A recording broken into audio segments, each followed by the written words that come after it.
So sa umagang ito, meron po tayong topic na yung pong continuation po ng ating series na Ways of the Wise.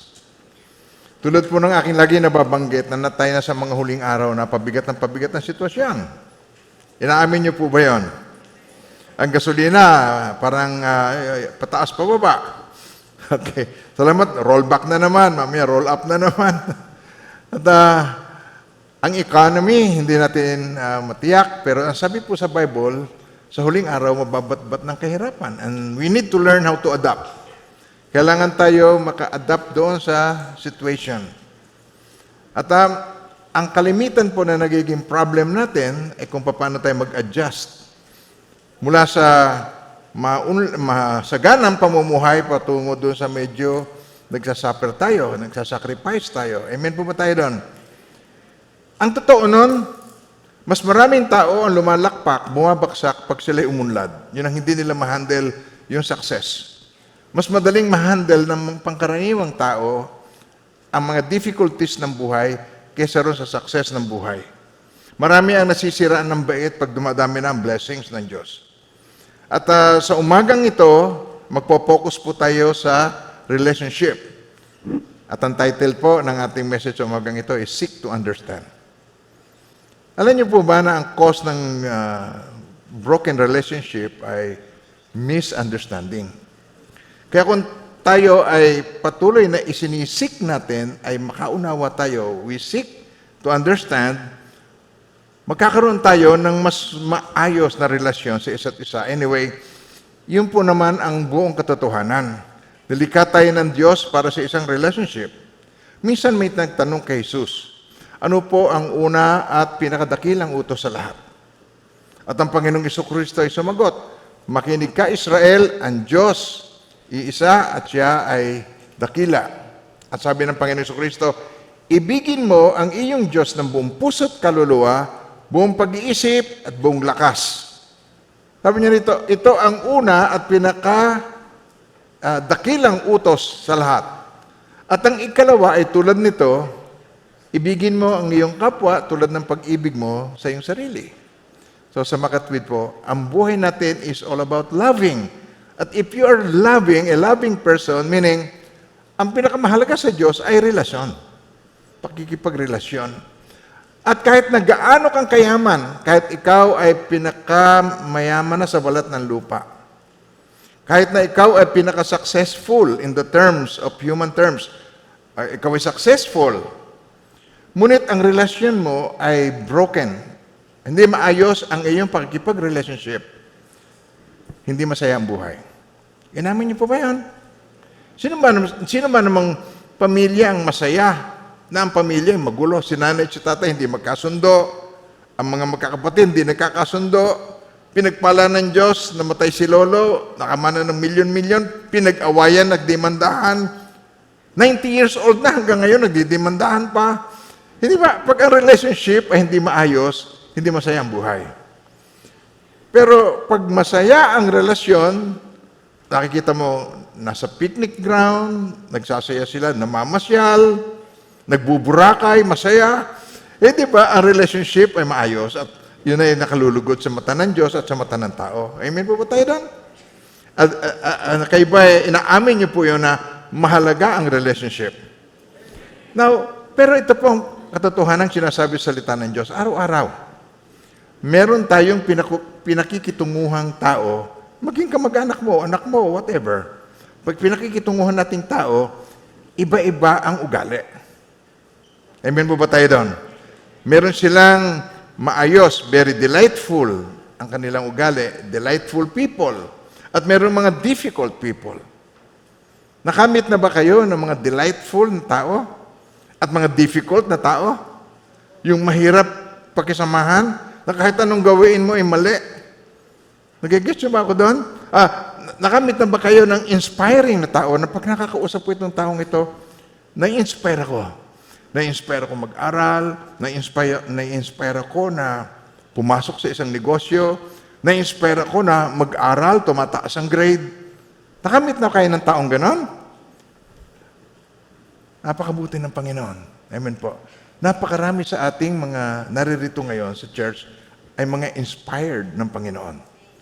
Nagbago ang kanilang pananaw. Meron na ba kayo na-meet ng mga tao na nakakairita? Irritating people.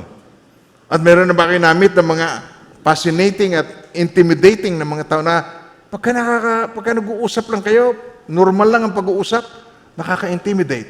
Yung parang laging may nagbabantay, hindi ka makapag-relax sa pakikipagkwentuhan. Amen po? Ang bunga ng lahat ng yan ay ating titingnan ngayong umaga. Kung ano ang punot dulo, bakit nagkakaganon, titingnan natin.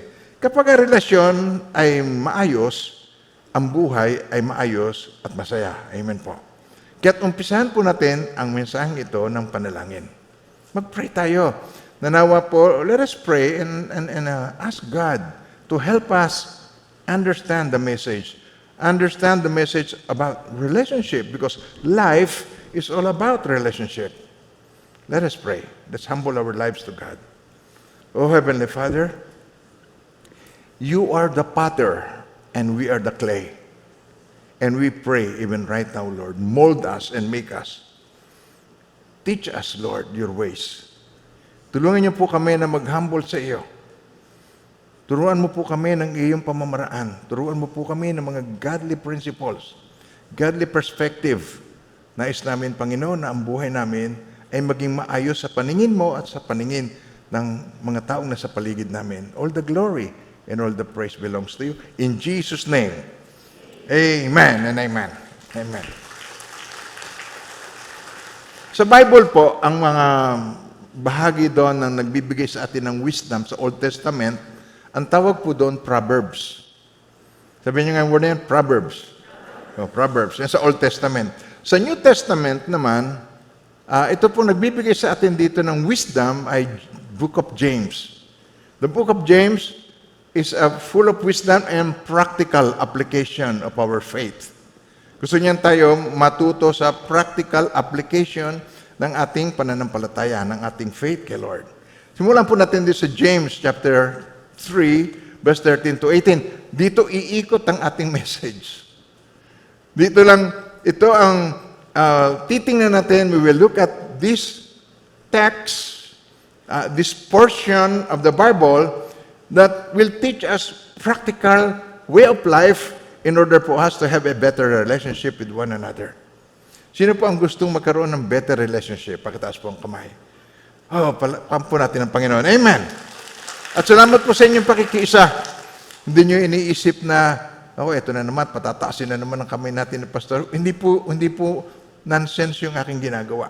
Pagka hinling ko sa inyo na itaas na nyo ang kamay, makiisa kayo sa akin, nalalaman ko po na kayo kaisa ko at ang mensahe ay makatutulong sa inyo. Kesa yung kayo na andito pero ang isip nyo wala rito. Kayo po ba'y nandito? God bless you. Sa James chapter 3, verse 13 to 18, tingnan niyo po. Ang nagkokos ng trouble ay misunderstanding. Pero sabi rito, who is wise and understanding among you? Sino yung wise? Sino yung may understanding sa inyo? Let him show by good conduct that his works are done in the meekness of wisdom. Banggitin niyo po muli yan, meekness of wisdom. We need the wisdom of God. Kaya yung ating pong series ng message ay Ways of the Wise. Gusto ng Panginoon tayo na habang tayo namumuhay sa mundo, na punong-puno tayo ng mga struggles, difficulties. Amen po ba tayo doon? Ang tawag natin doon ay problems, pero ang God lagi ay mayroong solution.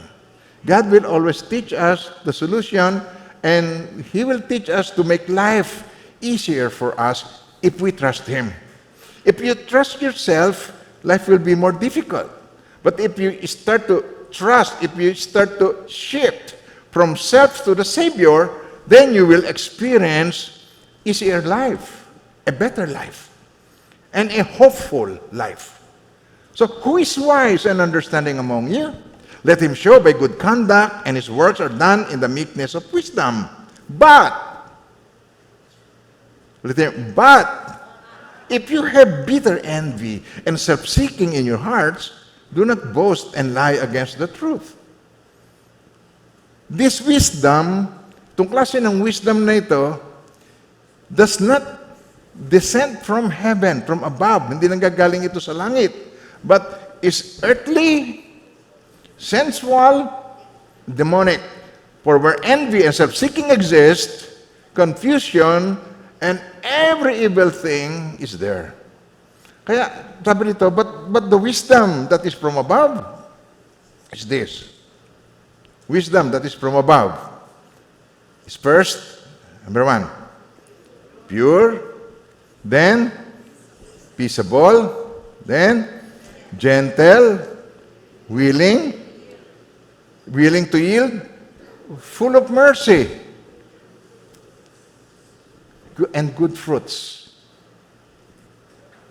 Without partiality and without hypocrisy. Sabi niyo yun, without partiality and without hypocrisy. Now, the fruit of righteousness is sown in peace by those who make peace. Araw-araw sa relasyon, tayo po ay naghahasik. Alam niyo po ba yung, minsan meron tayong nasasabi na, meron na naman naghasik ng lagim. May naamoy tayong hindi maganda. May naghasik na naman ng lagim. So, minsan, di ba, pag nasa kwarto kayo, tahimik na tahimik, pagkatapos, may naghasik ng lagim. Now, tinan nyo, ang bawat relasyon, meron kang inihahasik. At gusto ng Panginoon na makita natin, ano ba ang iyong inihahasik? Sa Tagalog, tinan nyo po. Sino sa inyo ang marunong at nakaunawa? Wise and understanding. Sino sa inyo ang marunong at nakaunawa? Ipakita ninyo, show it. Ipakita ninyo ito sa mapamagitan ng wastong pamumuhay, ng bunga ng kapakumbabaan at karunungan. Ngunit, kung ang naghahari sa inyong puso, ulitin ko yun, tingnan niyo po. Puso, ang problema, puso. Ngunit, kung ang naghahari sa inyong puso ay inggit at makasariling hangarin, self-centeredness, huwag ninyong iyong ipagmalaki at huwag ninyong pabulaanan ang katotohanan. Huwag ninyong kukontrahin ang katotohanan sa pamagitan ng inyong ugalingan. Hindi galing sa Diyos ang ganyang karunungan, kundi mula sa dyablo, makasanlibutan at makalaman. Sapagkat saan man naghahari ang inggit at makasariling hangarin, maghahari din doon ang kaguluhan at lahat ng uri ng masamang gawa. Purihin ang Panginoon sa kanyang banal na salita. Purihin ang Panginoon. So sa umagang ito, today we are going to look at what He has to say about how to have good relationship with other people. Napakabuti ni Lord. Amen po. Alam niya, hindi naman niya tayo iniiwan na blanco. Hindi niya tayo iniiwan na nangangapa tayo ng ating gagawin. Sabi nga ni Jesus I am the way, the truth, and the life. Ako ang daan, ang katotohanan at ang buhay. Walang makapupunta sa Ama kundi sa pamamagitan ko. Siya ang daan, siya ang katotohanan. Hindi siya ang may alam ng daan. Siya mismo ang daan. I am the way. He is not that He knows the way. No, He is the way. I am the way. I am the truth. I am the life. No one comes to the Father except through me. So yun si Jesus. At kung si Jesus ay tinanggap mo bilang Lord and Savior ng iyong buhay, tinanggap mo bilang Panginoon at tagapagligtas ng iyong buhay, if you receive Jesus as your King, as your Savior, then Jesus is in your heart and He's going to guide you. At ito nakikita natin dito sa James chapter 3 verse 18. Is the fruit of our relationship. Now, the fruit of righteousness. One more time, please. The fruit of righteousness. One more time. Say that again loudly. Fruit of righteousness is sown in peace by those who make peace. If you receive the Lord Jesus Christ as Lord and Savior of your life, you have the fruit of the Spirit. You have the fruit of Christ-like character. You have the fruit of Christ's wisdom in your heart. You have the mind of Christ actually. Nasa iyong isipan ni Kristo. So, hindi tayo iniwan ni Lord na nangangapa. Hindi siyang, tapos sabi niya, naganap na. Pagkatapos umakyat siya sa langit, tapos iniwan niya tayo. Oh no. Nung namatay siya sa cross, at sinabi niya, ganito ko kayo kamahal. Mas gugustuhin ko pang maranasan ang mamatay kaysa ako'y nabubuhay nang hindi ko kayo kasama.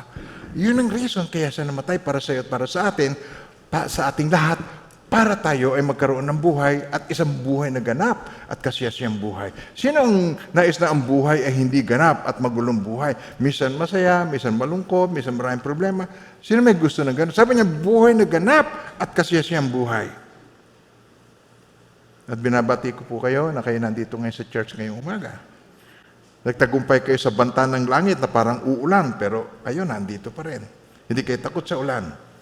Hindi kayo takot doon sa COVID na umaakyat daw ang kaso ngayon. Hindi kayo natakot. Nandyan pa rin kayo.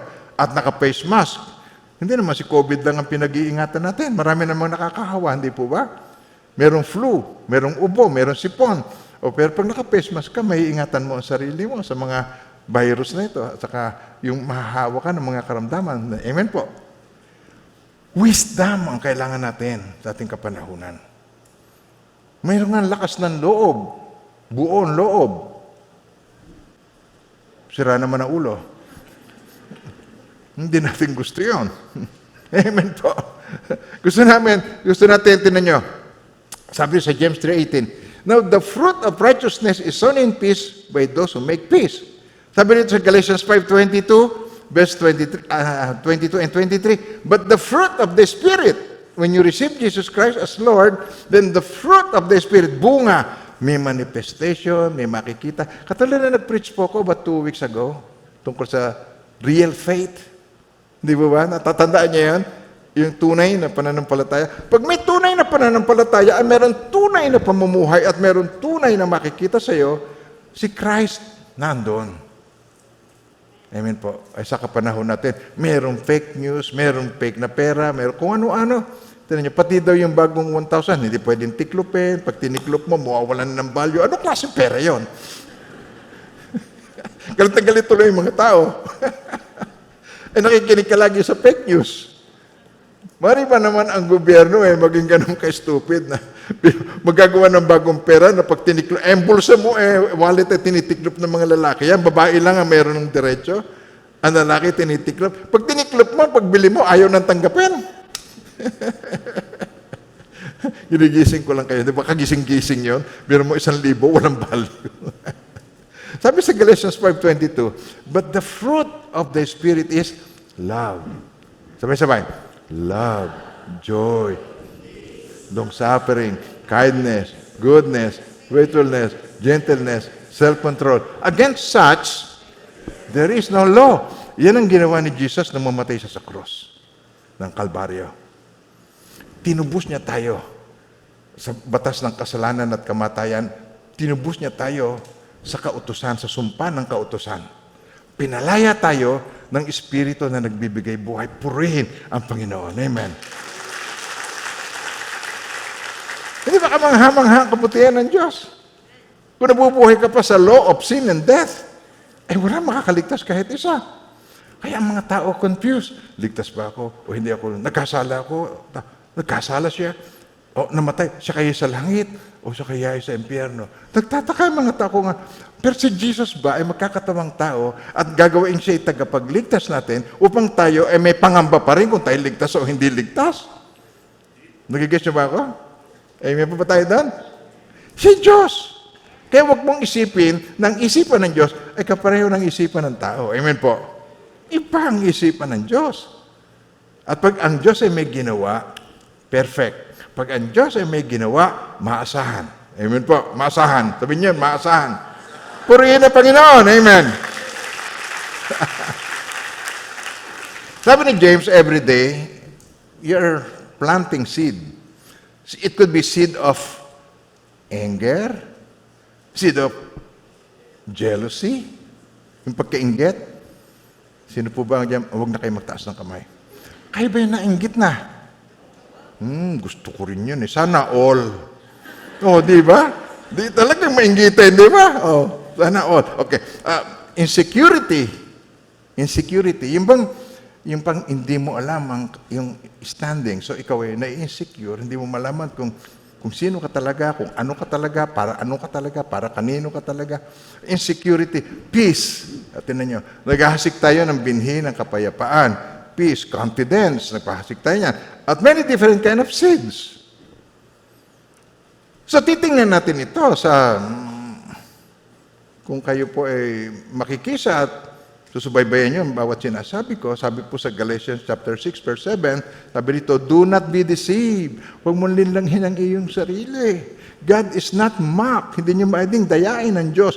For whatever a man sows, kung ano ang inihahasik ng isang tao, he will also reap. Yun ang kanyang aanihin. Ang itanim ng tao, aanihin niya. Yun ang batas ng lupain. Pag nagtanim ng kamates, aanihin ng ampalaya? Kamates. Oo. Eh, nagtanim ka ng galit, anong aanihin mo? Galit. Kaya importante maintindihan natin itong araw-araw sa ating relationship, we're planting seed.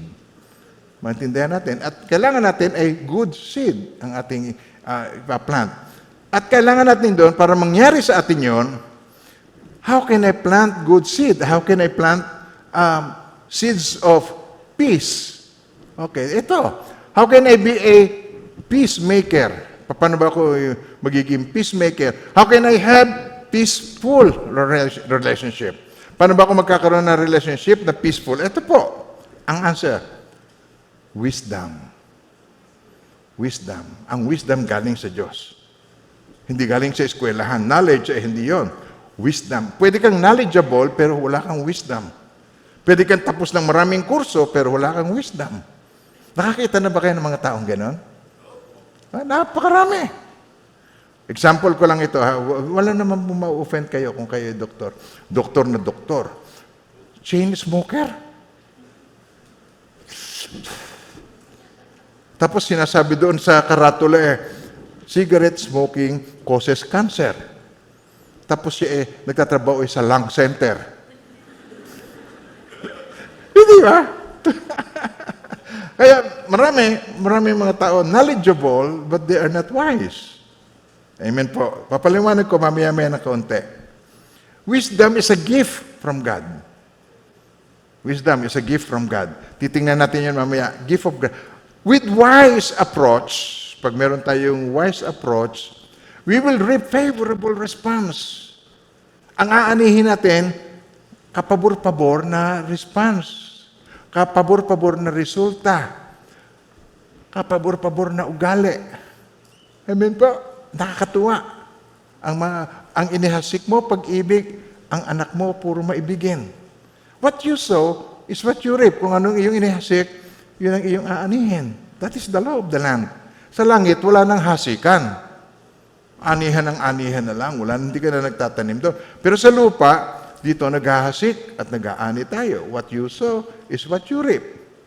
At nais ang Panginoon na matutunan natin na maging wise. Amen po. Kaya maraming educated, walang wisdom. Kahit all kinds of degree na sa kanya, hindi makapag-desisyon ng maganda. Amen po ba tayo? Mga highly educated people, kaya ba'y nagkamali na? Kaya ba'y huwag na kayo maingay, ha? Sa atin na lang yan. Huwag nyo na yung pagsasabi, mga kapalpakan ng buhay. Amen po. Pero tatapusin ng Diyos ngayon yan para maintindihan natin kung paano tayo ay maging wise sa ating desisyon. Sabi nga ng Panginoong Jesucristo, sa Matthew 10, verse 16, tatandaan niyo yun? Tatandaan niyo pa yan? Sabi niya rito, behold, I send you. Sabi niya to, I send you a sheep in the midst of wolves. Therefore, be wise as serpents and harmless as doves. Yan sinabi ng Panginoong Jesucristo sa kanyang mga alagad. Sinusugo kayo parang tupa sa gitna ng mga asong gubat. Anong gagawin ng asong gubat? Lalapain ka nila. Kaya sabi niya, be wise as serpents, be harmless as doves. Gusto ng Lord na tayo ay maging wise, maging matalino, maging sharp tayo sa mga nangyayari sa paligid natin. Naghihintay tayo ng magandang timing, pag naandyan ng opportunity, and then, precise, makukuha mo ang mga blessings na nais naman. Be wise as serpents and harmless as doves. Amen po? Ulitin natin, tinan niyo po. Lack of wisdom causes all kinds of troubles in life. Naniniwala ba kayo doon? Ang totoo nun, wisdom is a lifestyle. Lifestyle ang wisdom. Kaya meron tayo ditong Mr. Palpak. Nakakatuwa lang niya po, nakakatuwa. Tingnan niyo. Nakakatuwa. Matatalino yung tao, nag-aaral ng mataas na paaralan sa ibang bansa, maring Harvard o kung ano-ano man yung ano nila. Pero ano yung eleksyon, pagka-eleksyon, nakikita natin dito mga walang wisdom. Yung mga nakasuot ng puting-puti, tapos magdudumi ng kamay at ipapahido sa damit. Ano ang mga Pilipino? Tatanggapin niya, boboto ko to dahil marunong magdumi ng damit. Mataas ang posisyon, tapos biglang bababa, pagkas biglang magta-traffic, pagkatapos ang senyas niya, hindi mo naman maintindihan kung ano. May wisdom ba yun? Nagigas niya ako. Huwag kayong ma-offend, hindi po politics ito. Ang tinutukoy ko po, sa kagustuhan niyang maging acceptable, nakakagawa siya, he makes stupid moves in his life. Stupid decisions. Pero ang gusto ng Panginoon, maturuan tayo ng wisdom, wise as serpents and harmless as doves. At mabuhay tayo sa mundo na sabi niya, I have come that they may have life and that they may have it more abundantly. Ako'y naparito upang ang tupay magkaroon ng buhay, isang buhay na ganap at kasiyasiyang buhay. Sino pong gusto magkaroon ng kasiyasiyang buhay? Okay. Ito po,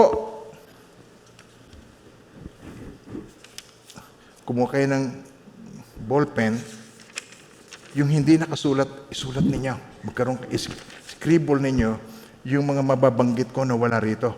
Pag inilagay ko po ditong lahat, ay magiging libro na ito. Kaya, kinakailangan po, babantayan nyo yung mga sinasabi ko at isulat ninyo. Alam nyo na. Meron akong babanggitin dito na pagka ito'y nakuha ninyo, ay mananalo kayo ng 100,000. Isusulat mo, di ba? Pero na kung sasabihin sa inyo na pag tinanong ko kayo at nasagot nyo, magkakaroon kayo ng house and lot. Isusulat mo, hindi ba? Wala nang tumawa. Well, wisdom po is a lifestyle. Kaya sabi po rito, who is wise and understanding among you, let him show by good conduct that his works are done in meekness of wisdom. So it is a lifestyle. Sa mga ginagawa mo, pakikitungo mo sa tao, pakikitungo mo sa mga tao mo, pakikitungo mo sa empleyado mo, pakikitungo mo sa anak mo, pakikitungo mo sa parents mo, pakikitungo mo sa church. Amen po. Nandun yung wisdom na nagmumula sa Diyos. Amen po. Lack of wisdom creates all kinds of trouble in life. Wisdom creates humility. Pagka meron kang wisdom, pagka ikaw may wisdom, hindi ka mayabang. Hindi ka palalo. Alam niyo yung mga palalo, halatang-halata mo na mangmang walang alam. Kaya sabi dito, but knowledge causes pride. Ang Bible po nagsabi niyan. Knowledge causes pride. Pagka ikaw ay knowledgeable, you become prideful. Nagmamarunong, lahat ay alam. Amen po. May masabi lang isang bagay, paliliwanag nito ng pagkadami-daming paliwanag. Yung pala, ang tinutukoy lamang niya ay buto ng patatas o kung man. Buto ng patatas. Meron bang buto ng patatas? Hindi niyo nakuha. Gusto ko maging sharp kayo doon para tumawa kayo ng may timing. Pagka naman nagsabi ako rito, pagkatapos natatawa kayo, wala sa timing, mag-iisa ka dyan. Now, tinan niyo po. Sa James chapter 3, verse 14 to 16, meron tayong mapupulot dito, and let's take a look at this. But if you have in your heart, but if you have bitter envy and self-seeking heart in your heart, do not boast and lie against the truth. Okay. This wisdom does not descend from above, but is earthly, sensual, demonic. For where envy and self-seeking exist, confusion and every evil thing are there. Nandun yun. Magulong buhay. Self-seeking. Ang self-centeredness is the number one reason for broken relationships. Makasarili. Amen po? Maski halimbawa po, okay, hindi ko kayo sinisingle out dito, kung meron pong drug addict dito o alcoholic, hindi ko kayo sinisingle out. Pero kung sa pamilya, meron kang ganon, ikaw ay drug addict sa pamilya, yung selfishness mong yon, o smoker ka na nagkokos ng sakit niyan doon sa pamilya, yung side stream na sigarilyo, baka kayo, you don't get me wrong, na hindi po, bawal ang magsigarilyo, pag nagsigarilyo, impyerno, hindi po yan ang tinutukoy ko. Ang tinutukoy ko dito, yung lifestyle na walang wisdom. Yung pagsusugal, yung pong paninigarilyo, yung pong paggamit ng drugs, nagkukos ng trouble sa pamilya because of one selfish person, nagugulo ang buong pamilya. Amen po ba tayo doon? Kaysa ko po ba doon kayo? Kaya kung halimbawa, hindi mo mapigilan o hindi mo mapagtagumpayan ang sarili mo, sa umagang ito, gusto ko pong malaman ninyo, may pag-asa tayong lahat na magtagumpay. Sa pangalan ni Jesus. Amen. Amen. Kung kayo'y mayroong mapait na paninibugho at pagiging makasarili sa inyong puso, huwag kayong magmalaki at huwag kayong magsinungaling laban sa katotohanan. Huwag niyong i-deny yung katotohanan tungkol sa iyo. Ano yung sabihin dito? Aminin mo. Sabihin mo sa katabi mo, aminin. Aminin. Aminin mo sa katabi mo. I-confess mo yon, i-renounce mo yon. Ask for help. Amen po. Ito'y hindi sa Diyos. Bitter envy and self-seeking heart is the real issue for not having good relationship. Yan ang talagang issue. Puso ang problema. Amen po. Puso. Gets niyo ako? Kaya tinan niyo po yung message ko nun tungkol sa dila, yung wala kang ingat sa pagsasalita, lahat na lang ay sinasabi. Mga minamahal ng Panginoon, kaya ka nagkakaganon, pag in-squeeze ka at pinressure, yun ang lalabas sa bibig mo. Pagka ikaw ginalit, mura. Okay. Ngayon pa naman, ang lahat ay mahal. Pero lahat ikaw nagmumura. Kaya nakikita natin dito yung walang wisdom na uri ng pamumuhay. Do you have confusion in your home? Meron bang confusion sa tahanan? Hindi malaman ng bata sino ba ang leader, si tatay o si nanay? Merong confusion. Do you have chaos at work? Doon sa trabaho? Chaotic o yung magulo, walang orderly sa trabaho. Nakaka-experience ba kayo noon? O sa iyong hanap buhay, sa iyong negosyo, is your life a mess? Nakikita niyo po ba yan? So, meron tayo ditong kailangang ayusin sa ating buhay. We need a wisdom test today. Wisdom test. Sabi po rito, sa verse 17, but the wisdom that is from above is first. Ito ang solution. But the wisdom that is from above is first. Ano yan? Pure. Then, peaceable, gentle, willing to yield. Pwede siyang magparaya. Willing to yield.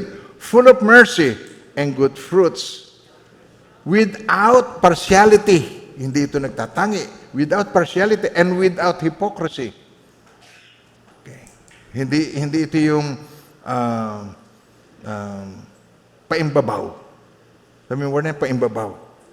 Usong-uso na yun, mga paimbabaw. Nag-guess niyo ba ako doon? Kung mag-pretend, feeling, feeling pogi, feeling maganda, feeling Miss Universe. Amen ba tayo doon? Now, sabi rito, if I have the wisdom that comes from God, I won't compromise my integrity.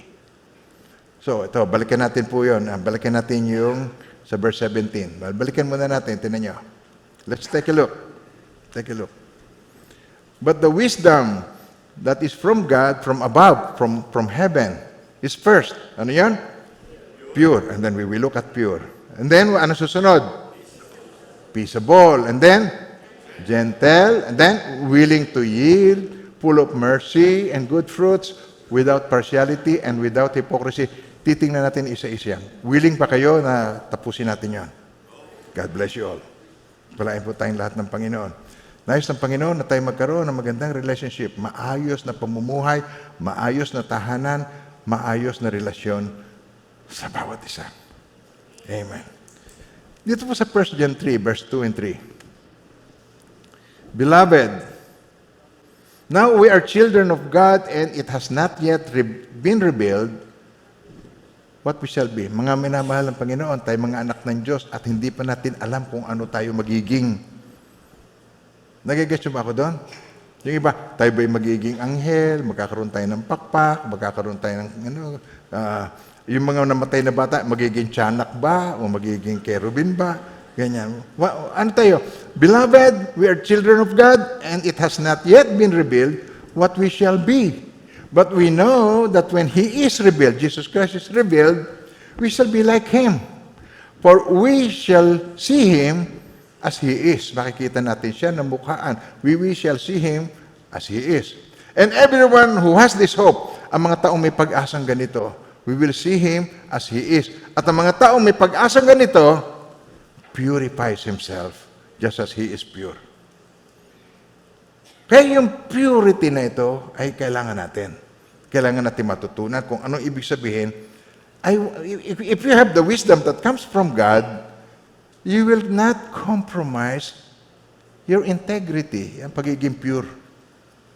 Guess niyo ako doon? Amen ba tayo doon? Hindi. Kahit walang nakakakita, you will not cheat. Hindi. Kahit walang nakakakita, hindi ka magpapalusot. Amen po. Hindi ka mag-under the table. Hindi ka magkukurap. Hindi ka mangingikil sa isang tao. Hindi ka mangungupit. Nakaw yan pero kupit. Para medyo simple. Huwag mong papagaanin ang sitwasyon. Kaya minamahal ng Panginoon, sabi nito, mga minamahal, so ngayon tayo mga anak ng Diyos, ngunit hindi pa nahahayag ang magiging kalagayan natin. Gayaman, alam natin sa pagparito muli ni Kristo, tayo ay matutulad sa Kanya. Amen po. Sapagkat makikita natin siya sa Kanyang likas na kalagayan. Kaya't ang sino man, one more time, tayong lahat sabay-sabay. Sino mang may pag-asa sa Kanya, ay nagpapakalinis tulad ni Kristo, siya'y malinis. Pure. Amen po. Hindi kino-compromise ang Kanyang pagiging born again. Hindi kino-compromise ang Kanyang pagiging anak ng Diyos, ang kanyang pagiging ligtas, ang kanyang, hindi i-compromise ang kanyang pamumuhay na yung kasalanan niya na pinatawad na ng Diyos. Hindi i-compromise. Amen po. If I'm really genuine and I'm wise, I'm not going to lie. Hindi ako magsisinungaling sa iyo. Amen po. Sabi niya ngayon, medyo tumingin ka sa katabi mo, hindi ako magsisinungaling sa iyo. Okay? Sabi ni Jesus, I am the way, the truth, and the life. And no one comes to the Father except through me. I am the way, the truth, and the life. Truth si Jesus. Hindi siya magsisinungaling sa ating kahit kailan. Amen po. Yan ang karakter ni Christ. Makikita sa iyo because you receive Jesus Christ as Lord and Savior of your life. Si Jesus Christ ba ay loving? Hindi mo i-compromise. Si Jesus Christ ba ay trustworthy? Gusto niya ikaw maging trustworthy. Amen po. Kaya, I'm not going to lie. I'm not going to cheat you. Hindi kita dadayain. I'm not going to manipulate you. Hindi kita imamanipula. Ano niyo ba yung mga tao manipulative? Well, yung manipulate ay mas magandang word kaysa witchcraft. Mangkukulam. Ang mga tao ay controlling, manipulation, minamanipulate mo siya. If I'm wise, if I have this wisdom, I'm not going to deceive. I'll be a person of integrity. Hindi ako manlilin lang. Yun po. Amen po. Good relationships are built on trust and respect. Yun ang good relationship. So meaning you are not going to compromise your integrity. Yung anong napag-usapan ninyo, yun ang gagawin ninyo. Amen po. Yung napagkaisahan ninyo, yun ang gagawin ninyo. Yung napagkasunduan. Amen po. Pag napagkasunduan natin, ganitong hatian, walang magdadayaan. Amen po. Hindi may compromise ang iyong integrity. Kahit walang nakakakita, pananatiliin mo ang iyong katapatan sa kapurihan ng Diyos. Amen po. Kaya nga sabi ng Panginoong Jesucristo sa Luke chapter 16 verse 10, ang mapagkakatiwalaan sa maliit na bagay, faithful sa maliit, faithful sa little, sabi niya, na bagay, ay mapapagkatiwalaan din sa malaking bagay. Ibig sabihin, you can trust, mapapagkatiwalaan niyo sila sa malaking bagay, in much. Sabi dito, sa maliit na bagay, ay nagdaraya, sa malaking bagay, magdadaya din ito. I mean po, ibig sabihin, talagang ito yung mandaraya. Mandarambong. Mandaraya. Ayaw ng Diyos na tayo ay ganon. Minsan ay tapat, minsan ay hindi. Hindi ka tapat, ikaw ay talaga sumpungin. Kaya ayaw ng Diyos na tayo ay sumpungin. Minsan tapat, minsan ay hindi. Sa Proverbs 10, verse 9, tingnan niyo po. He who walks with integrity walks securely. Panatag siya, secured. But he who perverts his ways, binabaluktot niya ang kanyang paraan, baluktot ang utak, will become known. Makikilala ka tuloy. Na ikaw ay mahilig kumaliwa, mahilig gumawa ng mga bagay na ikinasisira ng iyong pagkatao. Masisira. Ang totoo po niyan, mga minamahal ng Panginoon, if you have integrity, hindi ka matatakot na mayroong madiscovery sa iyo. Amen po. Kahit ilang taon, hindi ka matatakot madiscovery. Kaya lalo na yung kung ikaw ay pumasok sa politics, yung ginawa mo nung ikaw ay 14 years old, 16 years old, sisisirin nila yan. FB ka ng FB, post ka ng post ng picture mo. Hanapin nila yan, halukayin nila yan. At pagka yan kanilang nakitaan ikaw ng witness mo, yun ang gagamitin laban sa iyo. Kaya mga Panginoon, ang mga minamahal ng Panginoon, iingatan tayo ng Panginoon sa ating mga actions, sa ating mga decisions. Amen po, mga minamahal ng Panginoon. Manalangin tayo. Let us pray. Father,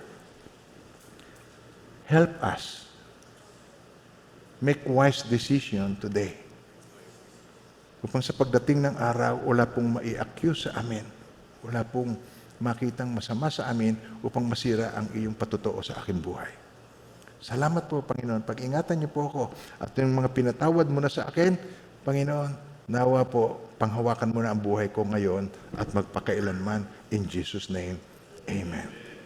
Amen. Ang pinatawad ng Diyos, nilimot ng Diyos. Pinatawad na niya, hindi na niya inaalala yon at inuukil-kil pa ng paulit-ulit. Amen po. Kung meron kang integrity, meron kang confidence. Ikaw ay secured, hindi ka insecure na tao. If I have wisdom, I won't counteract your anger. Ito yon, peaceable. Ano yung ba yung sinasalubong yung galit? Sinasalubong. Yung isang taong mapagpatol, walang palampas. Lahat sinasalubong. Amen po. Nagigets mo sinasabi ko? Kung matalino ako, hindi ako manggagalit ng tao. Pero meron tao talaga ng hilig galitin yung kapwa niya. Gagawa ito ng pabiro. Tapos manggagalit. Sasabihin, sino ba itong si Marcia? Ha? May Marcia? Oo, meron yung Marcia. Naku, galit na galit yung misis. Blondie pa nga si Marcia, di galit na galit yung ginagalit. Tapos pinakita si Marcia, aso pala. Aso pala na malago ang balahibo ng aso. Kaya nakikita natin, meron tao na ang hilig niya talaga, yung natutuwa na ginagalit yung isang tao. I won't counteract anger. Hindi ako papatol sa mga galit ng mga tao. Sabi sa Proverbs 20, verse 3, sabi rito, it is honorable for a man to stop striving. Lahat na lamang, pinapatulan mo, wala kang palampas, stop striving. Since any fool can start a quarrel. Is that true? Ang isang siraulo, pwedeng lumika agad ng awayan. Masaya natutuwa na mayroong nag-aawayan. Natutuwa na ang kapitbahay na masaya ay nagkakagulo. Amen ba tayo doon? Now, three things that cause arguments. If you're wise, you will avoid these things. These three things. I-avoid mo ito. Number 1, comparing. Sabi rito, sa 2 Corinthians 10 verse 12. Sabi, for we dare not class ourselves or compare ourselves with those who commend themselves. To commend themselves. Sabi rito. But they measuring themselves by themselves. Meron sarili silang sukatan. Measuring themselves by them. Tayo mga minamahal ng Panginoon. Pag meron ka nagagawang mabuti, huwag ikaw ang magsabi. Hello, nandiyan ba tayo? Yan ako may gawa niyan. Ito, ako pa yan. Lahat na lang yung sinasabi. Bakit gusto mo bang iboto ka namin? Lahat na lang yung sinasabi kung siya ang gumawa, siya ang ganito, siya ang ganon. Pero hayaan mong ibang tao ang magsabi.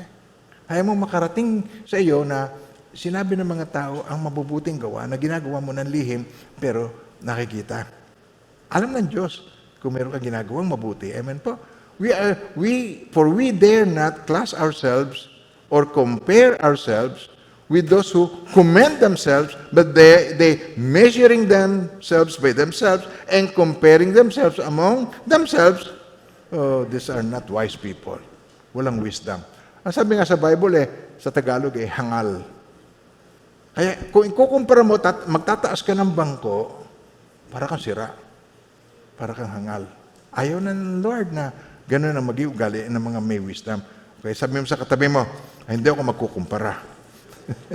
Hindi ko kukumpara ang aking sarili. Amen po. Ang pangalawa, tinan nyo, don't compare. Ang pangalawa, condemning. Pag may nagawa, naninisi. It's your fault. O kung hindi mo ito, o hindi ka nagkaganito, it is your fault. It's all your fault. It is always your fault. You will never amount to anything. Okay? Narinig niyo na ba yan? Ikaw walang silbi kahit kailan. Hindi ka na magbabago. Ganyan ka na noon tayo, ganyan ka pa rin hanggang ngayon. Wala nang pagbabago, buhay mo. Oh, tingnan mo sarili mo. Di ba halos gusto nang magpakamatay ng taong ginaganon? Ang Diyos ay lagi may pag-asa sa iyo at sa akin. Alam niyo, hindi ko akalain sa sarili ko mismo ako'y magiging pastor. Seriously. Ikaw rin, may pag-asa ka sa mata ng Diyos. Mahal ka ng Diyos. Amen po. Amen pa tayo doon? So, ito po. Now, ang pangatlo ay contradicting. Lagi naman bang kumukontra? Lagi na lamang merong sinasabing mas higit pa doon sa narinig niya. Amen po. Yung, wala yan sa lolo ko. Yung mga ganon. Tawa agad ka. Alam niyo, pamilyar yan. Wala yan sa lolo ko. Contradicting. Ako nga, may pimples. Pimples lang yan. Sa akin, cancer Para lang mahigitan talaga naman. Sa akin nga, cancer pa Kaya mga minamahal ng Panginoon, sabi po rito ni William James, sabi niya, the secret of wisdom is knowing what to overlook. Yung papalampasin mo, alam mo yung taong walang palampas, ay talaga naman, yun lang ang masasabi ko, talaga naman, Mga walang palampas, wala ka na bang palampas? Lahat na lang ba papatulan mo? Lahat na lang ba sisitahin mo? Lahat na lang ba papansinin mo? Sabi nga ng isang kausap ko, alam niyo naman po, ang anak ko ba naman bababa at hawak niya ang cellphone niya. Wala na ba akong gagawin kundi isitahin ko siya ng sitahin? Baka hindi na ako gustong makita ng anak ko. Sabi ko, oo nga. Mga anak ko noon, nalalaman ko yung kanilang mga ginagawa nung bata pa sila, pero hindi ko sila ginaganon kasi alam niya, pag ginanong ko sila, hindi ko na sila makikita. Hindi na nila ako dadalawin. Hindi na nila ako pupuntahan. Mga minamahal ng Panginoon. Maging wise tayo sa ating relationship. Amen po ba tayo doon? The secret of wisdom, ano secret of wisdom? Is knowing what to overlook. Ma-identify mo what to overlook. Wisdom. Baka naman i-overlook mo, palugi ka na-overlook mo pa rin. Hindi na wisdom yon. Katangahan na yon. Hindi mo yung gusto. Pero ang secret ng wisdom is knowing what to overlook. Yung meron kang mga bagay na maliliit na bagay na pwede mong palampasin. Nagagets nyo ba sinasabi ko? Tulad halimbawa ng kani-kanina lang, ito ang gastos natin, malaki ang gastos natin sa kuryente, ganyan. Sabi ko, yun, kaya iwasan natin yung masyadong gumamit ng tubig, iwasan natin yan. Lumalakas na rin po ang gastos natin sa pagkain. Okay, kasi sabi ko, yung pagkain ang wala tayo dyan pagtatasa, ang masama, ang pagkain itinatapon. So, wala tayong problema kung tumataas ang gastos natin sa pagkain. Amen po. Alam nyo, pag nakakakain kasi healthy. Pag hindi na nakakakain, unhealthy o may sakit. Anong gusto mo? May sakit o walang sakit? O, pag naubos ang kanin sa kaldero, malulusog ang anak mo. Ano ka? O, pag ang daming natira, hindi na makakain, puro nakahiga. Ubo ng ubo, may sakit. Anong gusto mo? Gamot o pagkain? Pagkain na lang. Nabusog pa ako, di ba? Kung lobo, pumutok ito.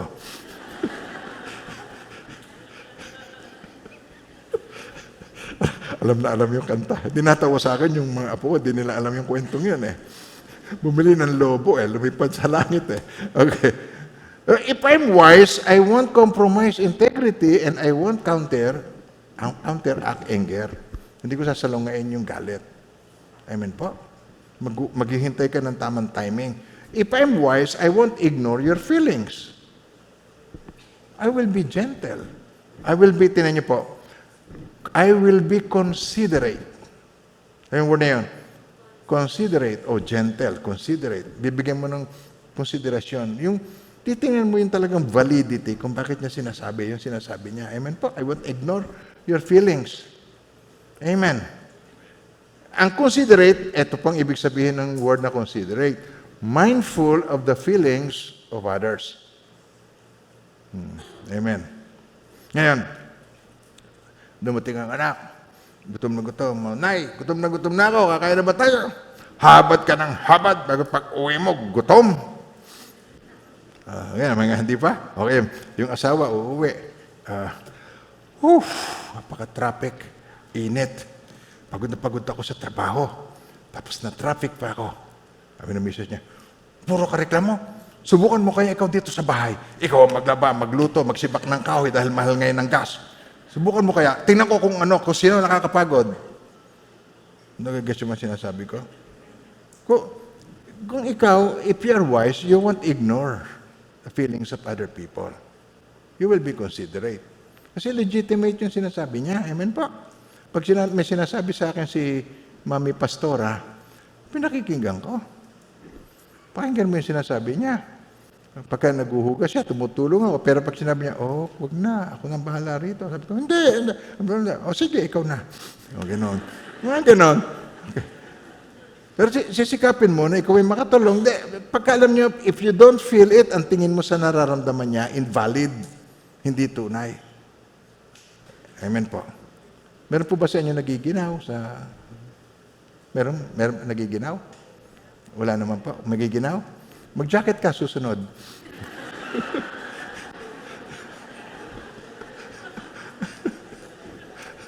Kala mo, considerate tayo, no? Ito yung pala sasabihin. Akala mo, pag hindi mo nararamdaman, invalid. Hindi totoo ang nararamdaman. Illogical. Because I don't feel it, what you feel is illogical. It's nonsense. Nonsense to me. Silly. Kalokohan. Kalokohan yung nararamdaman mo. Masabi sa James ninyo, wise people are considerate. They don't minimize other people's feelings. Hindi niya ito i-minimize. Amen po. Kaya kung ikaw ay matalino, ito po, sa Proverbs 15, tingnan natin. Verse 4. Take a look at this. Kind words bring life.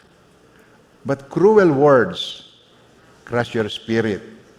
Okay, sa Tagalog, tingnan niyo po ito. Ang magiliw.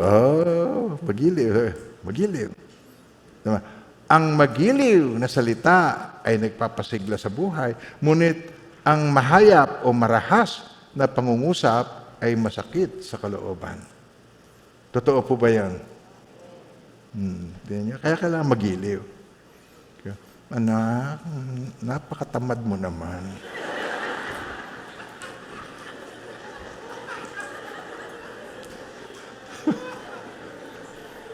Pangit ka na, tamad ka pa.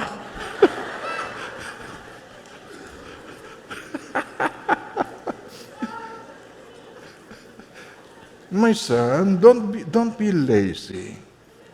You're ugly and lazy. Hey, boy. Ayun ba tayo doon? Malambing na pangungusap, ang tinutulad ba, ang magiliw na salita, nagpapasigla sa buhay. Totoo pa ba yan? Yes na yes. Yes na yes. Ang magiliw na pananalita, nagpapasigla, ang masakit na pangungusap, nakakasakit ng kalooban, dinaramdam, patay na yung nagsabi na naaalala pa niya. Amen po. Grabe. Amen po. If I'm wise, ito po, tinan niyo. I won't criticize your decision and suggestions. Willing to yield. Willing to yield. Can you accept suggestion from your kids? Natatanggap niyo ba suggestion mula sa iyong anak? Nag-guess niyo ako? Lalo na yung 6 years old na anak. Nag-away yung mag-asawa. Lumabas ka muna, iho. Pagkatapos nag-usap yung mag-asawa. Tapos bumalik yung 6 years old na anak. Pagkatapos, sabi niya, okay na ba kayo, Daddy at Mommy? Kasi, in-review ko na ang bad spirit. Dapat pala, sa anak ko na ako nagpa-counsel. Alam na mayroong negative spirit na dapat i-rebuke. Amen ba tayo doon? Huwag niyong iismulin ang mga bata. Ang mga bata ay kinalulugdan ng Diyos. Pinapatnubayan ng Diyos. Sabi nga nagtatalo yung mga disciples kung sino nasa kanan, sino nasa kaliwa. Pinuhat ni Jesus yung bata. Malibang kayo maging tulad ng batang ito, hindi kayo makakapasok sa kaharian ng Diyos. Alam niyo ba yung mga matandain ng isip? Dinadaan sa salitang cover up, nakakahiya, pero yun ay mayabang lang, prideful.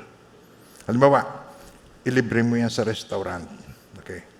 Alam niyo yung matatanda, pagkatapos pag-inom mo, gusto niyo ba ng dessert? Hindi, busog na ako, busog na. Pagkatapos, pag kayo magbabayad, punta muna ako sa CR. Hindi yan pupunta ron, kasi yung pagbabayad, ako na, wala siyang bubunutin nahihiya. Yan ang matanda, ay yung bata. Pagdaan ng pagkain sa harap niya, ganyan ka agad yan. Ang bata, kukuya-kuya ko Gusto mo ba ng ice cream? Yay!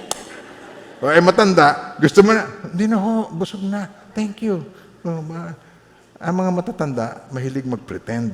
Pero ang bata, bukas ang puso. Kaya sabi ng Panginoon, malibang ikaw ay halintulad sa kalooban, hindi isip bata kalooban ng isang bata. Sabi niya, hindi ka makakapasok sa kaharian ng langit. Ang bata ang gusto ng Panginoon, kalooban ng isang bata. Pwede ba tayo maging kalooban ng isang bata? Baby naman tayong lahat ni Lord. Pag umiyak ka nga, kandong-kandong ka ng Lord. Naranasan niyo na ba yun na parang kandong-kandong ka ni Lord? Namatayan. Meron may karamdaman. Tapos nag-iisa ka, umiiyak ka. Nararamdaman mo, parang kinocomfort ka ni Lord. Naranasan niyo na yun. Miski nga ngayon habang nagsisira ka, parang galak na galak ang puso mo, makinig. Tinan mo, nakanganga ka pa. Di ba? Dahil ang Panginoon, kumikilos po siya dito sa ating gawain. Amen po. Kumikilos siya. Yung pong developer sa paligid natin, nagkukos ng baha. Kasi yun, natakpan nila po yung kanal ng NIA. Kaya, yung tubig nagagaling sa bundok, dadaan din sa, ang tawag ko primary, yun ang sanghang malaki. Tapos pupunta sa secondary, dito papunta sa ating sa side na ito. Tapos nandiyan sa likod natin, nagkukos ng baha. Tapos hindi natin malaman kung anong ating gagawin kasi hindi ko makita kung anong solusyon. Anong gagawin ko? Property na ng iba yon. Tayo na nalangin, ipinag-pray natin. Nasabi ko ba sa inyo, sino nakaalam nun na nag-pray? Pakita kami nag-pray. Yung mga yung iba, itinip ko, pag-pray natin. Walang imposible kay Lord, pag-pray natin. Napakabuti ng Panginoon. Kaya, nung makalawa, alay nyo, yung developer mismo, nagpunta sa akin, nagtaka ako kung sino. Nakachinelas lang, napakasimpleng tao. Tapos sinabi niya, nabalitaan ko na nagbabaha dyan.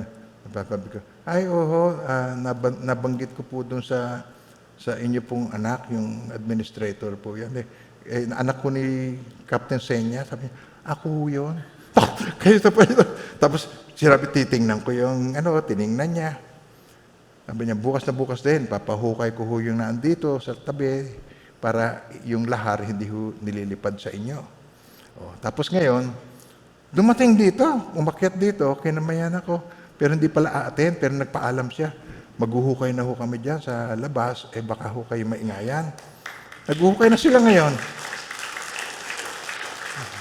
Ayun ang tagal kong ipinagpe-pray. Ngayon lang ako nagkaroon ng problema dito sa premises na wala akong solusyon. Kasi ang solusyon na sa labas, hindi natin maabot yung labas. Hindi natin pwedeng abutin yan. Pinag-pray natin, tumugon ng Diyos. Alam niyo, pag pinag-pray mo, ang relationship ninyo may mangyayari. Hindi yan. God is alive. Ang Diyos natin, buhay. Amen. God's not dead. He is alive. God's not dead. He is alive. God's not dead. He is alive. I can sense Him.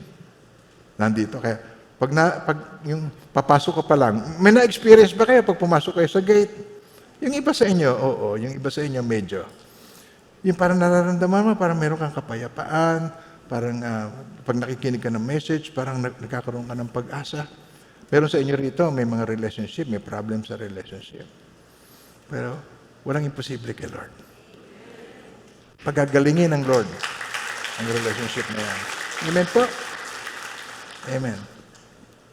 So, typically, ito po, when we react to people's emotion, we say things that hurt. Hindi nakakasakit, nagre-react kasi. Kasi yung sakit niya, di ba, banggitin niya yung kanyang nararamdaman na pain. Tapos ikaw naman, papalitan kayo. Ang nangyayari dyan, reactor, palitan kayo. Puro reaction. Ang gusto ng Panginoon, action, maging actor. Actor. Hindi artista, actor. Aaksyonan mo ang salita ng Diyos. Amen po, actor. Guess niyo ako po? Hindi yung puro ka lang pakiramdam, puro ka lang. Gusto ng Panginoon, aksyonan mo salita ng Diyos. Yung love, mag-flow sa iyo. Yung pang-unawa, understanding, mag-flow sa iyo. Amen po. Kaya kung halimbawa, nasabihin ng asawa mo, napagod maghapon, sumakit ang likod niya, para na andito ka lamang sa bahay. Alin na mas mahirap, yung nagtatrabaho sa opisina o yung housewife? Napakahirap ng housewife. Napakahirap ng ikaw nasa bahay. Ikaw ang naglilinis, ikaw ang lahat. Napakahirap niyan. Nagigess niyo sinasabi ko. Kaya kung siya ay nagsasabi, pakinggan mo. Hayaan mo, sa susunod, bibigyan kita ng regalo sa birthday mo. Ano yun? Washing machine. Mga ganon. Bibigyan kita ng ganon. Amen po.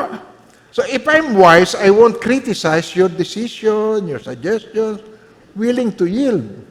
Amen po. Pwede ako matuto kahit kanino. Ganito po yan.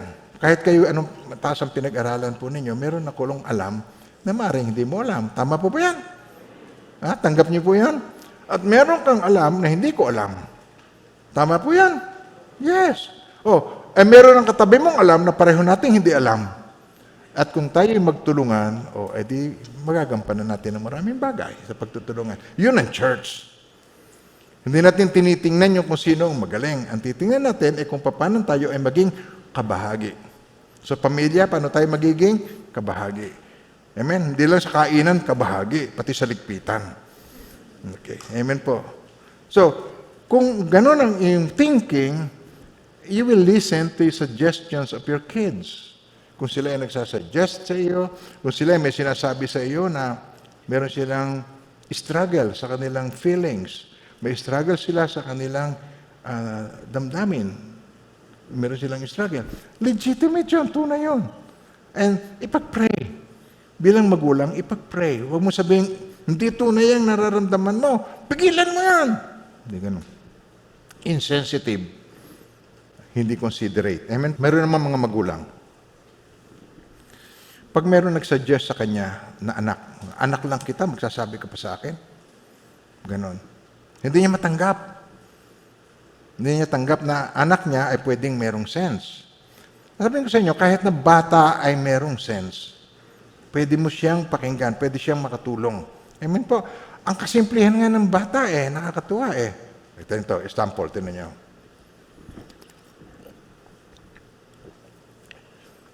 Meron akong mga alaga mga bata, yung isa 12 years old. Pagkatapos, napapag-usapan yung mga crush, pagkatapos, sabi, crush mo ba yun? Sabi naman ng isang medyo, yung 12 years old, sabi niya, hindi ko po yung type, as in, hindi ko yung type.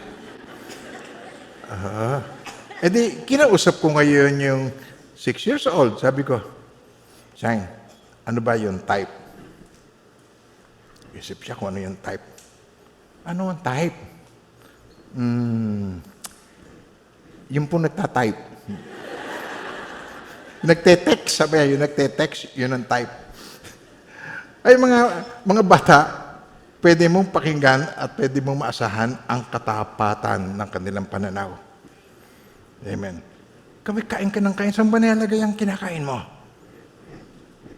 Plato. Mga ganon. Ang mga bata diretso ko magsabi at totoo ang mga sinasabi. Amen po ba tayo doon? Nagigits ba ako? Maski ang anak mo, pwedeng magbigay sa iyo ng kanyang suggestion, pananaw. Sometimes it makes sense. Kung sa kanila sasabihin sa iyo mga bagay. Amen po? Sa Proverbs 12:15, tingnan niyo po. A fool thinks he needs no advice. A wise man listens to others. Ang matalino, marunong makinig. Pero ang hangal, ayaw pakinggan. Hindi marunong makinig. Akala niya, alam na niyang lahat. Sabihin mo sa iyong katabi, walang taong ganon. Walang taong ganon. Hindi mo alam ang lahat. Maring magaling ka sa computer, pero hindi ka naman marunong mag-alis ng bara sa CR. Maring ikaw ay mahusay sa ibang bagay, pero ang lahat tayo ay may kani-kanyang strength at kani-kanyang weakness.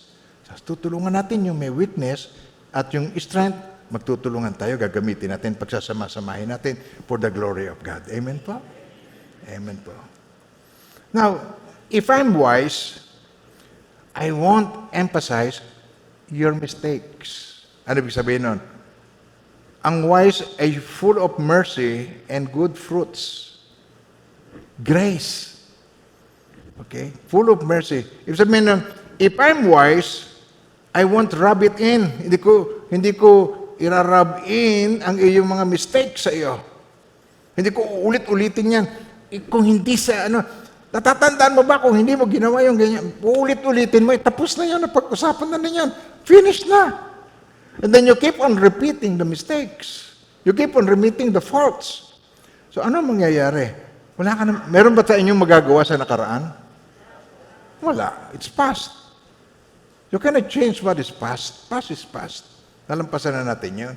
Sabi dito sa James 3, verse 17, but the wisdom that is from above is first, ano po yun? Pure. Then, peaceable, gentle, willing to yield, full of mercy and good fruits. Doon tayo ngayon. Without partiality, titingnan natin maya-maya lang yon. So, ito pong mga taong ito, nakikita natin dito, yung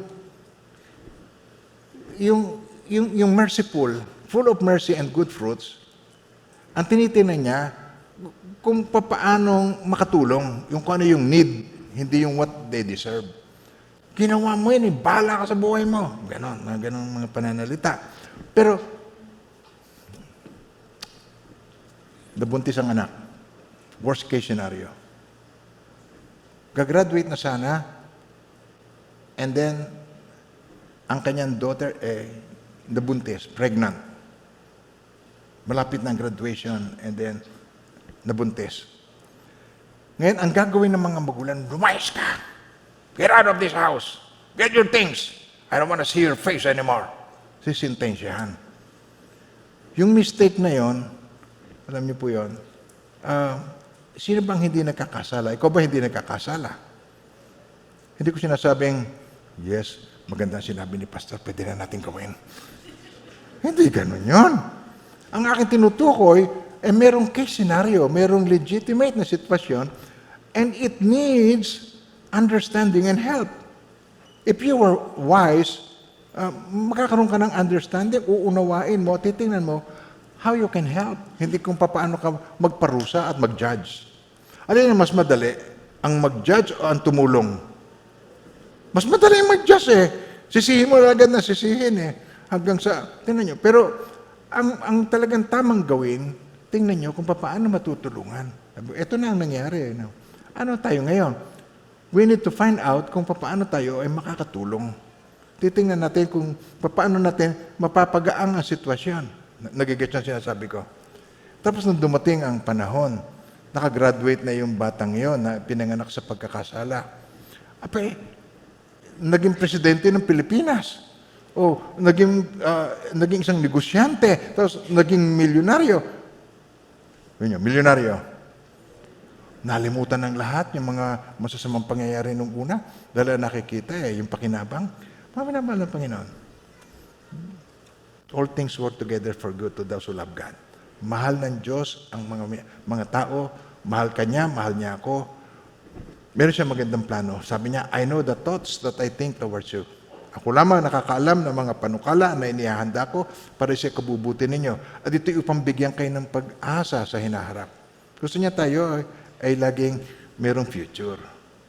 Gusto niyo ba yung laging may future tayo? Meron tayong hope sa future? Amen. Pag nasa iyo si Lord, meron kang pag-asa sa iyong kinabukasan sapagkat walang imposible sa Diyos. Amen po. Kaya, tignan nyo, let's take a look at these words of wisdom. Tignan nyo. Proverbs 17:9. Okay, ito merong case scenario. May mistake na nagawa. May kasalanan na nagawa. He who covers a transgression seeks love. But he who repeats a matter separates friends. Uulit-ulitin mo yun. Paulit-ulit mong babanggitin yung mali. Pero ito, but he who covers transgressions seeks love. Ang sinisik niya ay love. Always seek to understand and you will not fail to love. Amen po. Galatians 6 verse 1. Okay. Brethren, if a man is overtaken in any trespass, you who are spiritual, restore such a one in a spirit of gentleness. Spirit of, hindi yung sisisihin mo na spirit of gentleness, considering yourself, lest you also be tempted. Baka ikaw naman ang malaglag. Nakukuha niyo ba sinasabi ko, mga minamahal ng Panginoon? If you are wise and mature, sabi sa Romans 15 verse 1, okay, you think you are, kasi nag-church ka na, matagal ka na, marami ka nang alam na verse, marami ka nang alam na salita ng Diyos, pero we then who are strong, ikaw pala na mature, ikaw pala na strong, we then who are mature, tayo na mga malalakas, ought to bear the scruples with the scruples of the weak and not please ourselves. Sabi sa Tagalog, dapat pagtiisan nating malalakas ang mahihina sa pananampalataya at huwag ang sariling kasiyahan lamang ang ating pong isipin. Ibig sabihin, para maidaas mo yung galit mo. Sino sa iyo natutuwa na siya galit na galit at naibigay niya yung kanya, naibuhos niya yung kanyang galit? Sino masaya doon? Kalimitan po, doon tayo maraming pagkakamali pag nagsalita ka na ikaw ay galit na galit. Alam niyo, pag ikaw ay galit na galit, humingi ka ng tulong sa Lord. Lord, help me. Ayoko pong makapagsalita nang ako ay galit. Makasusugat ka pag ikaw ay galit. Amen. Amen po ba tayo mga minamahal ng Panginoon? Hello, nandiyo ba tayo? Baka parang bato kabesa.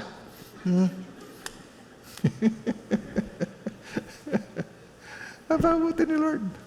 Natutuwa po ako tayong lahat ay narito at natuturuan tayo ng Panginoon. Teachable ang puso natin. Amen po. Sabi po rito sa Matthew 7 verse 3. Okay. Akala mo big time ka pag nakikita mo yung mali ng iba. And why do you look at the specks in your brother's eye Nakita mo yung muta, pero yung sa iyo, gatahilan. But do not consider the plank. Poste na ng Meralco nasa mata mo, hindi mo pa nakikita. The plank in your own eye. Why do you look at the speck in your brother's eye, but do not consider the plank in your own eye? Nakikita niyo ba na kaya sinabi ni Jesus yan, may tendency tayo na maging ganon? Tinatanong ko po kayo. May tendency tayo na maging ganon? We have a tendency na tayo ay laging we blame other people for their mistakes. Amen po. Sabi rito, wisdom is full of mercy and good fruit. Meron siyang action of kindness. Meron siyang action.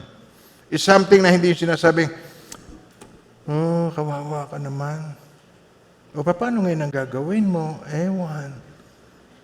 Kawawa ka naman. O siya, sige, halis na ako. Wala kang gagawin. Nagugutom nga mga anak ko. Wala silang makain ngayon. Naku, kawawa naman ng mga bata. Pero hindi ka man naman magbibigay. Kain ka pa rin ng kain ng ice cream sa harap nila. You don't care. So, it's nothing. Walang silbi. Why do you look at other people's speck? At saka, yung random act of kindness ay napakahalagang na ipapractice po natin. Amen po. Start practicing random act of kindness. Yung tayo ay maging mahabagin. Kaya itong mga word of wisdom na ito ay ating pong isulat at ating tandaan. Now, let's review. James, ang sinasabi ni James dito sa ating pong tiningnan. Okay. Let's review. If I am wise, if I have the wisdom that comes from God, ano po? Number 1, I want, sabay-sabay, okay, ready.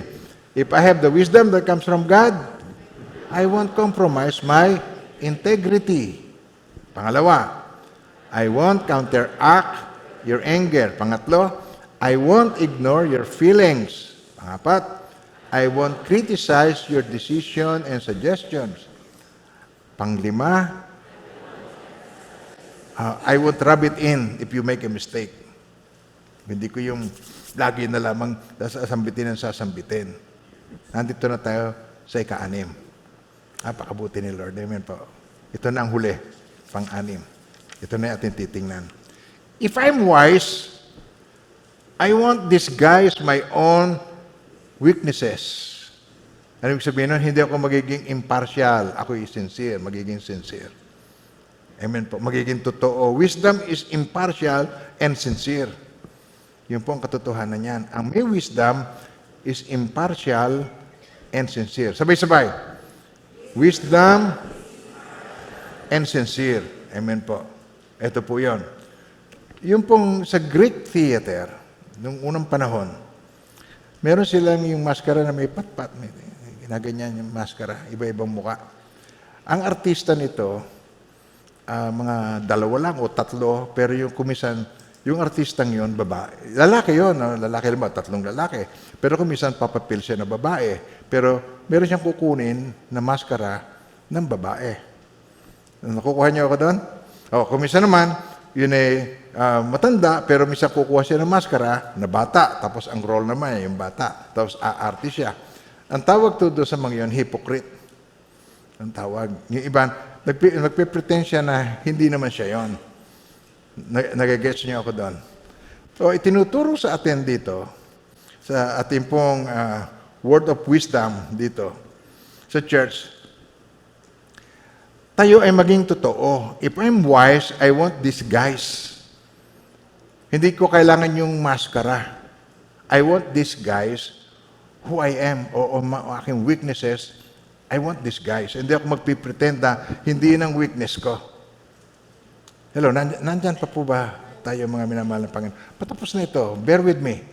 Total, patapos na tayo. At dito tayo merong matututunan. Hindi ka magpipretend ng iyong strength, pero yun ang iyong weakness. You need the help of God. You need the help of other people.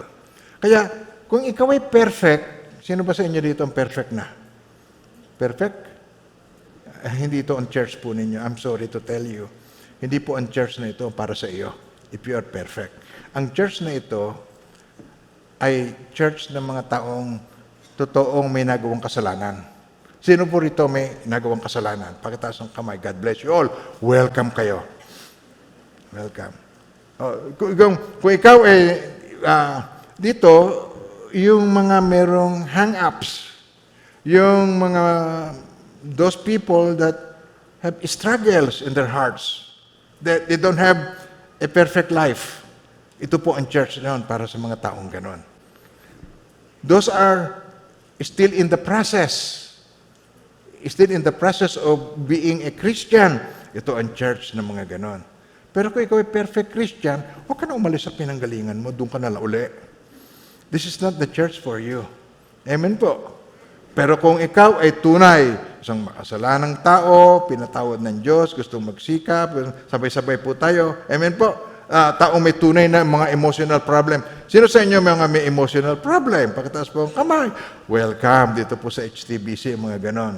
Ito po ang church ng tunay na tao. Tao na meron pang kailangan baguhin sa kanyang buhay. Amen po. Hindi pa natin nararating ang perfection. Mga imperfect na tao po tayo dito. Napakabuti ni Lord David. Pero mahal niya tayo. Tao lamang ang mga mapanghusga, pero ang Diyos, ayaw niya tayong husgahan. Hinusgahan niya ang sarili niya sa cross ng Kalbaryo para tayo hindi nahusgahan. Kaya sabi po sa salita ng Diyos, there is therefore now no condemnation to those who are in Christ Jesus. Ang nakipag-isa kay Kristo ay wala na sa kahatulan.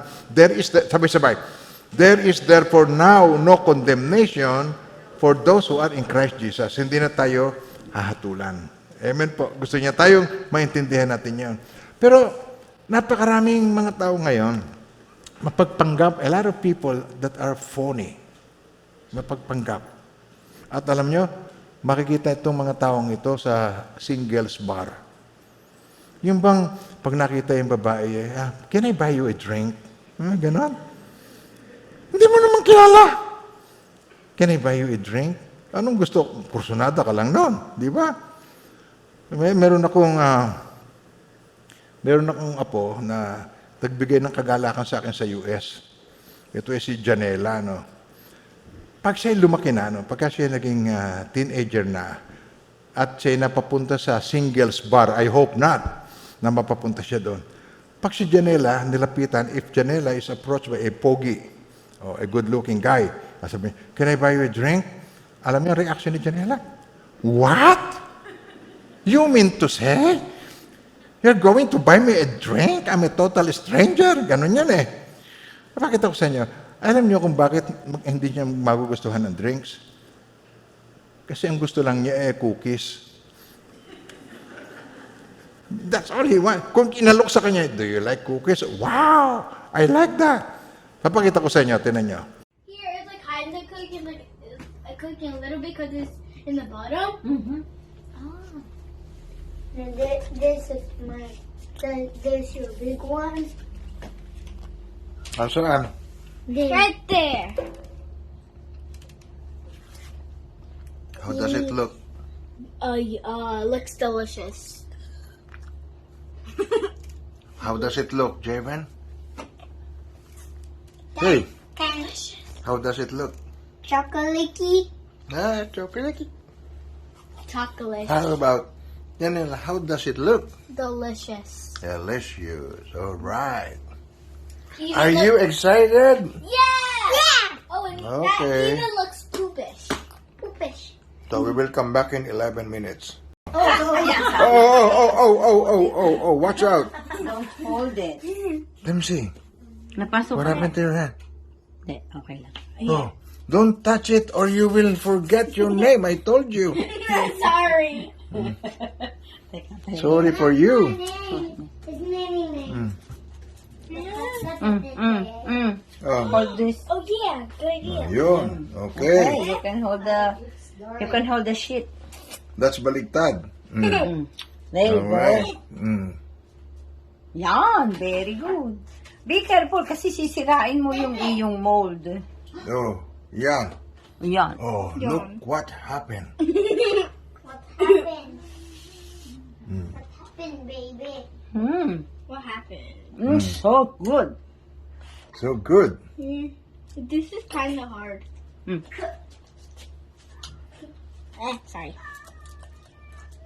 Yun. Yeah, I want that piece. Watch out, watch out. Don't touch it. Try one. Napakasarap, Nay. Really? Mhm. Or you will forget your name.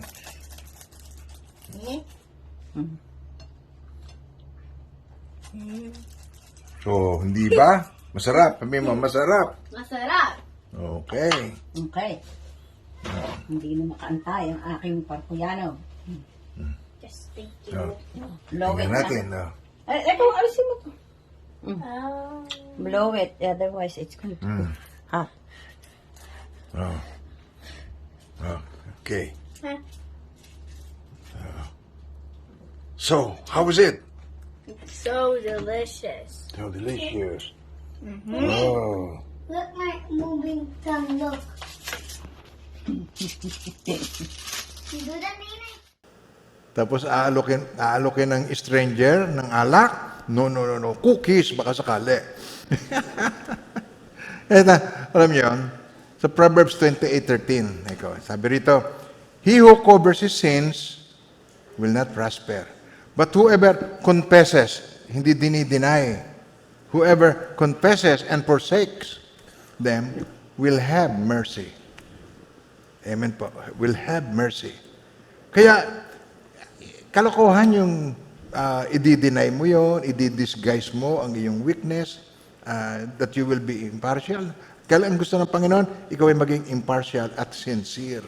Hindi ka nagpipretend.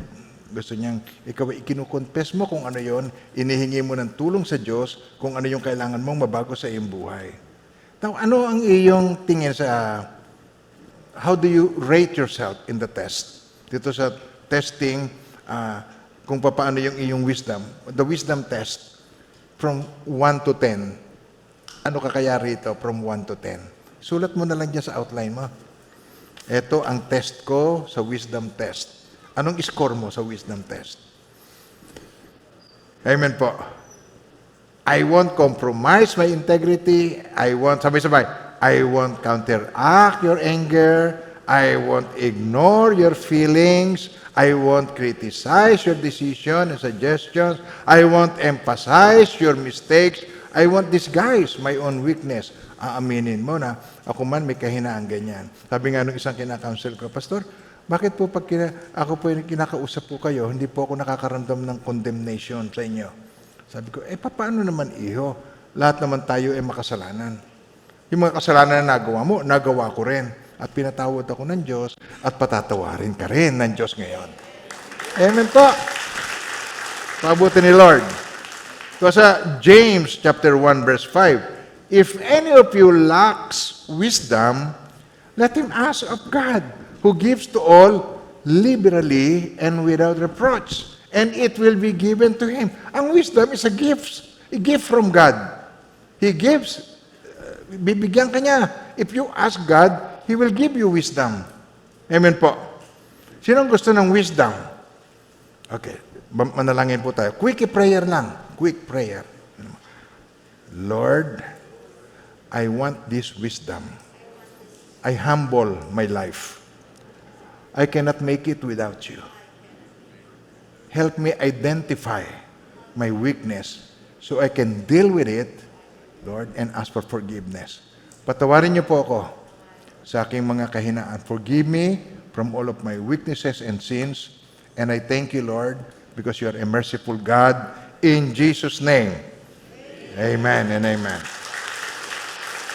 Now, sa pagtatapos po, ito po, titingnan natin ang difference between knowledge and wisdom. Okay, ito ang difference. Knowledge comes from education, but wisdom comes from God. Amen po. Knowledge, you get knowledge and then you look around. Titingnan mo sa paligid, you look around to get knowledge. But to get wisdom, you look up. Tulad ng ginawa nyo kanina, Lord, I need wisdom. Tulungan niyo po ako. Meron kang problema, meron kang struggle. Lord, help me, O Lord. Knowledge comes from reason, but wisdom comes from revelation.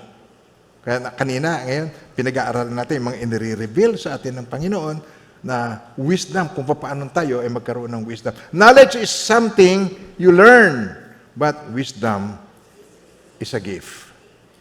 Kaloob ng Panginoon, the giver of wisdom. Amen po. If I'm loving and wise, and if I'm wise, I'm going to make it in life. Sabay-sabay. If I'm loving and if I'm wise, I'm going to make it in life. Okay. Now, balingan mo yung katabi mo. If you're loving and wise, you're going to make it in life. To God be the glory. Amen. Amen po. So, ang kailangan lang natin is the love of Christ in us. Pag nasa atin si Jesus, tutulungan niya tayo. Why? Because the Holy Spirit is in us. Babalik sa atin ng Diyos ang Espiritu na napawalay sa atin. Ayun na nagdudulot sa atin ng emptiness. That's why the hearts of people are empty. There is emptiness. And we try our best to put in substitute. Nilalagyan mo yun ng substitute. Nilalagyan mo yun ng tao, nilalagyan mo ng bagay, people, you put people or things in your heart, and it's not enough. What we need is the Spirit of God. Woo! Amen po. What we actually need is the presence of God in our lives. That's all it takes. To receive the Lord Jesus Christ as Lord and Savior of our life, and then the Holy Spirit will indwell in us, and He will help us, He will guide us, He will teach us and remind us of all the words spoken to us by the Lord Jesus Christ. But it takes humility. Let us pray. Thank you, Lord. Mahal na Diyos, ako po isang makasalanan at maraming salamat sa iyong ginawa sa akin sa cross ng Kalbaryo. Namatay ka para sa akin upang sa aking pananalig sa iyo, pagtitiwala sa iyong ginawa, ay makamtam ko ang kapatawaran at buhay na walang hanggan sa pamamagitan po ninyo. Binubuksan ko ang aking puso sa oras na ito. At tinatanggap ko po kayo bilang aking Panginoon, tagapagligtas at hari. Maraming salamat sa buhay na walang hanggan na pinagkaloob niyo po sa akin. In Jesus' name, amen and amen. Woo! Tanggapin niyo po ang mga pagpapalang ito na nagmula sa Panginoon. And now may the Lord God bless you and keep you, and may His face so shine upon each one of you and be gracious to you. His countenance be upon you and bring you peace. In the name of the Father, and of the Son, and of the Holy Spirit, in Jesus' mighty name. Oh, amen and amen. Amen and amen.